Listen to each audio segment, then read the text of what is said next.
Hi friends, welcome back to my YouTube channel. ಎಲ್ಲರೂ ಹೇಗಿದ್ದೀರಾ friends? ಇವತ್ತು ನಾನು ಮಧ್ಯಾಹ್ನ ಲಂಚ್ಗೆ ಈ ಬೇಳೆ ಕಟ್ಟಿನ ಸಾರು ಮಾಡ್ತಾ ಇದ್ದೇನೆ. ನೋಡಿ, 1 ಇಡಿಯಷ್ಟು ಬೇಳೆ ತೊಗೊಂಡಿದ್ದೇನೆ.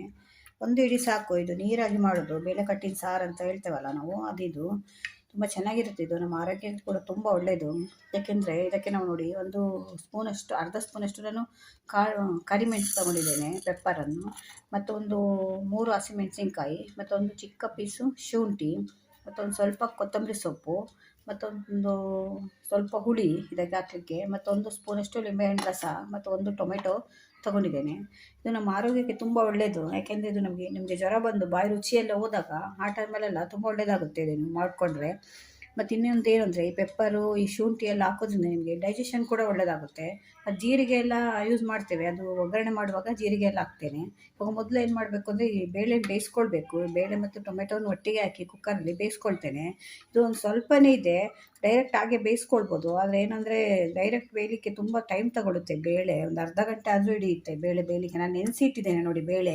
ಯಾವಾಗಲೂ ನೀವು ಮಾಡುವ ಮೊದಲು ಬೇಳೆ ನೆನೆಸಿಡಿ, ಗ್ಯಾಸ್ ಸೇವ್ ಆಗುತ್ತೆ ತುಂಬ. ಇವಾಗ ನಾನು ಕುಕ್ಕರಲ್ಲೇ ಬೇಯಿಸ್ಕೊಳ್ತೇನೆ. ಕುಕ್ಕರ್ ಆದರೆ ನಿಮಗೆ 10-15 ನಿಮಿಷದಲ್ಲಿ ಆಗೋಗುತ್ತೆ. ಒಂದು 2 ಸ್ವಲ್ಪನೇ ಇದೆಯಲ್ಲ, ಅದರಿಂದ 1-2 ವಿಸಿಲ್ ಬಂದರೆ ಸಾಕು.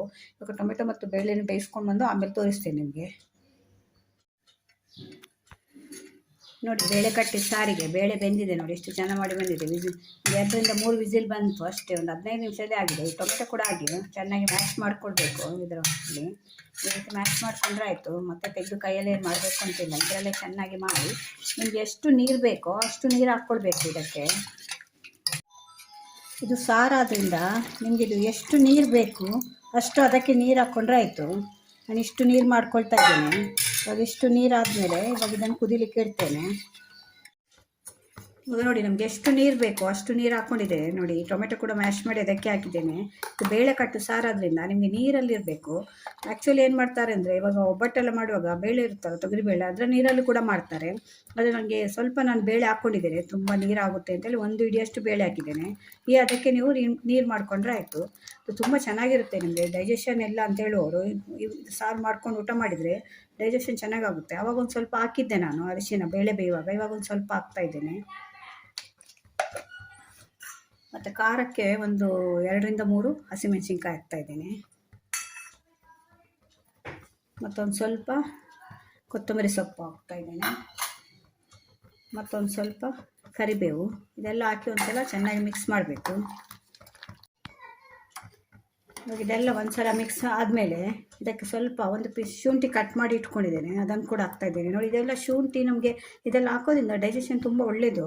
ಮತ್ತು ನಿಮಗೆ ಹಸಿವಿಲ್ಲ ಅಂದರೆ, ಮತ್ತು ಶೀತ, ಕೋಲ್ಡು, ಕೆಮ್ಮು ಎಲ್ಲ ಇದ್ದರೆ ಅದಕ್ಕೆ ಕೂಡ ಒಳ್ಳೆಯದಾಗುತ್ತೆ. ಇದಕ್ಕೊಂದು ಸ್ವಲ್ಪ ಹುಳಿ ನೆನೆಸಿ ಇಟ್ಕೊಂಡಿದ್ದೆ, ಅದನ್ನು ಕೂಡ ಹಾಕ್ತಾಯಿದ್ದೇನೆ. ಇದಕ್ಕೆ ಟೊಮೆಟೊ ಹಾಕಿರೋದ್ರಿಂದ ಹುಳಿ ಸ್ವಲ್ಪ ಸಾಕಿದ್ದಕ್ಕೆ. ಮತ್ತು ಈ ಪೆಪ್ಪರ್ ಪೌಡ್ರು ನಾನು ಪುಡಿ ಮಾಡಿ ಇಟ್ಕೊಂಡಿದ್ದೇನೆ, ಆವಾಗ ಪೆಪ್ಪರ್ ತೋರಿಸಿದೆಲ್ಲ, ಇದು ಕೂಡ ಹಾಕ್ತಾಯಿದ್ದೇನೆ. ಇದು ಕೂಡ ಡೈಜೆಷನ್ಗೆ ಒಳ್ಳೆಯದು. ಮತ್ತು ಶೀತ ಎಲ್ಲ ಆಗಿದ್ದಾಗ, ನಿಮಗೆ ಕೆಮ್ಮೆಲ್ಲ ಇದ್ದರೆ ಇದು ತುಂಬ ಮೆಡಿಸಿನ್ ವ್ಯಾಲ್ಯೂ ಇರುವಂಥದ್ದು ಪೆಪ್ಪರು. ಅದರಿಂದ ಇದು ವಾರಕ್ಕೆ ಒಂದ್ಸಲ ಆದರೂ ಈ ರೀತಿ ಮಾಡ್ಕೊಂಡು ಊಟ ಮಾಡಿದರೆ ತುಂಬ ಚೆನ್ನಾಗಿರುತ್ತೆ. ಡೈಜೆಷನ್ನು ಕ್ರಮೇಣ ನಮಗೆ ಇಂಪ್ರೂವ್ ಆಗ್ತಾ ಬರುತ್ತೆ. ಡೈಜೆಷನ್, ಗ್ಯಾಸ್ಟ್ರಿಕ್ ಪ್ರಾಬ್ಲಮ್ ಎಲ್ಲ ಇರುತ್ತಲ್ಲ, ಅಂಥವ್ರಿಗೆಲ್ಲ ಇದು ತುಂಬ ರಾಮಬಾಣದಾಗಿ ಕೆಲಸ ಮಾಡುತ್ತೆ ಇದು, ಈ ಸಾರು. ಮತ್ತು ಇದು ಏನಂದರೆ, ನಿಮಗೆ ಬಾಯಿಗೆ ರುಚಿ ಆಗುತ್ತೆ. ನಾವು ಊಟ ಮಾಡುವಾಗ ನಾವು ಸಾಂಬಾರು, ಬೇರೆ ಸಾರು ಎಲ್ಲ ತಿಂದು ಬಾಯೆಲ್ಲ ಇದಾಗಿರುತ್ತಲ್ಲ, ಆ ಟೈಮಲ್ಲಿ ಇಂಥದ್ದು ಮಾಡ್ಕೊಂಡು ತಿಂದರೆ ಬಾಯಿಗೆ ತುಂಬ ರುಚಿಯಾಗುತ್ತೆ. ಇದು ಒಂದ್ಸಲ ಎಲ್ಲ ಚೆನ್ನಾಗಿ ಮಿಕ್ಸ್ ಆಗಬೇಕು. ಇವಾಗ ಇದಕ್ಕೆ ಉಪ್ಪು ಹಾಕಲಿಲ್ಲ ನಾನು, 1 ಸ್ಪೂನಷ್ಟು ಉಪ್ಪು ಹಾಕ್ತಾಯಿದ್ದೇನೆ.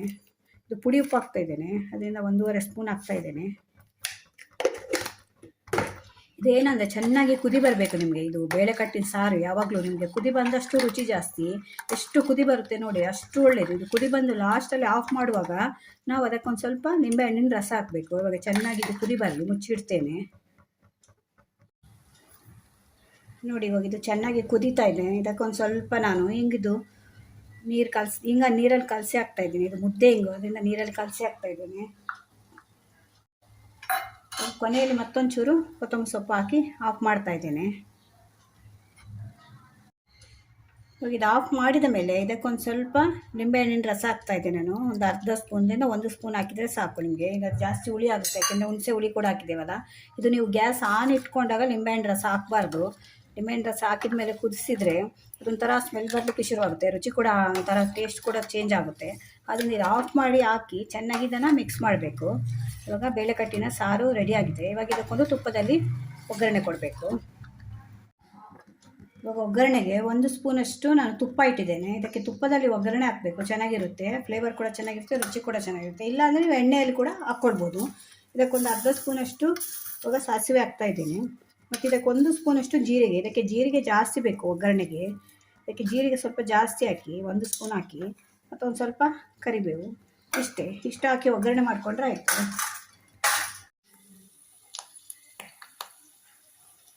ನೋಡಿ, ಈಗ ಒಗ್ಗರಣೆ ಆಯ್ತು. ಇದು ಇದಕ್ಕೆ ಹಾಕ್ತಾಯಿದ್ದೀನಿ. ಕೆಲವರು ಒಗ್ಗರಣೆ ಹಾಕಲ್ಲ ಇದು ಬೇಳೆಕಟ್ಟಿ ಸಾರಿಗೆ. ನೀವು ಒಗ್ಗರಣೆ ಹಾಕಿದರೆ ಜೀರಿಗೆ ಹಾಕಿ ಒಗ್ಗರಣೆ ಹಾಕಬೇಕು.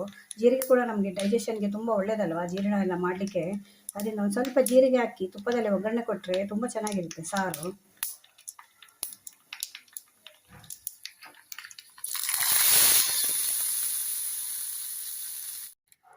ನೋಡಿ ಫ್ರೆಂಡ್ಸ್, ಬೇಳೆಕಟ್ಟಿನ ತಿಳಿಸಾರು ರೆಡಿಯಾಗಿದೆ. ತುಂಬ ಚೆನ್ನಾಗಿರುತ್ತೆ. ಒಂದ್ಸಲ ನೀವು ಊಟಕ್ಕೆ ಹಾಕ್ಕೊಂಡು ತಿಂದರೆ ಇದು ರುಚಿ ಅಂತೂ ಯಾವತ್ತೂ ಮರೆಯಲ್ಲ. ಮತ್ತೆ ಮತ್ತೆ ಮಾಡ್ಕೊಂಡು ತಿಂತೀರ, ಅಷ್ಟು ಚೆನ್ನಾಗಿರುತ್ತೆ ಇದು. ಮತ್ತು ಡೈಜೆಷನ್ ಪ್ರಾಬ್ಲಮ್ ಇದ್ದವ್ರಿಗಂತೂ ಇದೊಂದು ಮ್ಯಾಜಿಕ್ ಥರ ಕೆಲಸ ಮಾಡುತ್ತೆ ಅಂತ ಹೇಳ್ಬೋದು. ಅಷ್ಟು ಒಳ್ಳೆ ರೀತಿಯಲ್ಲಿ ಡೈಜೆಷನ್ ಮಾಡುತ್ತೆ ಈ ಸಾರಲ್ಲಿ ಊಟ ಮಾಡಿದರೆ. ಕೆಲವ್ರಿಗೆ ಏನು ತಿಂದರೂ ಡೈಜೆಷನ್ ಆಗಲ್ಲ, ಗ್ಯಾಸ್ಟ್ರಿಕ್ ಥರ ಆಗ್ತಾ ಇರುತ್ತಲ್ಲ, ಅವರೊಂದು ಸ್ವಲ್ಪ ದಿನ ಈ ಸಾರಲ್ಲಿ ಮಾಡ್ಕೊಂಡು ಊಟ ಮಾಡಿ ನೋಡಿದರೆ ನಿಮಗೆ ಡೈಜೆಷನ್ ಸಿಸ್ಟಮ್ ಸರಿಯಾಗ್ತಾ ಬರುತ್ತೆ. ಜ್ವರ ಬಂದು ಬಾಯಿ ಕೆಟ್ಟಾಗ, ರುಚಿ ಇಲ್ದಾಗೆಲ್ಲ ಈ ಸಾರು ಮಾಡಿಕೊಂಡು ಊಟ ಮಾಡಿದರೆ ತುಂಬ ಚೆನ್ನಾಗಿರುತ್ತೆ. ಒಂದ್ಸಲ ಮನೆಯಲ್ಲಿ ಟ್ರೈ ಮಾಡಿ ನೋಡಿ. ವಿಡಿಯೋ ನಿಮ್ಗೆ ಇಷ್ಟ ಆದರೆ ನನ್ನ ಚಾನಲ್ನ ಸಬ್ಸ್ಕ್ರೈಬ್ ಮಾಡ್ಕೊಂಡು ನೋಡಿ. ಇದೇ ಥರ ಹೊಸ ಹೊಸ ವಿಡಿಯೋ ತೊಗೊಂಡು ಮತ್ತೆ ಬರ್ತೇನೆ. Bye friends.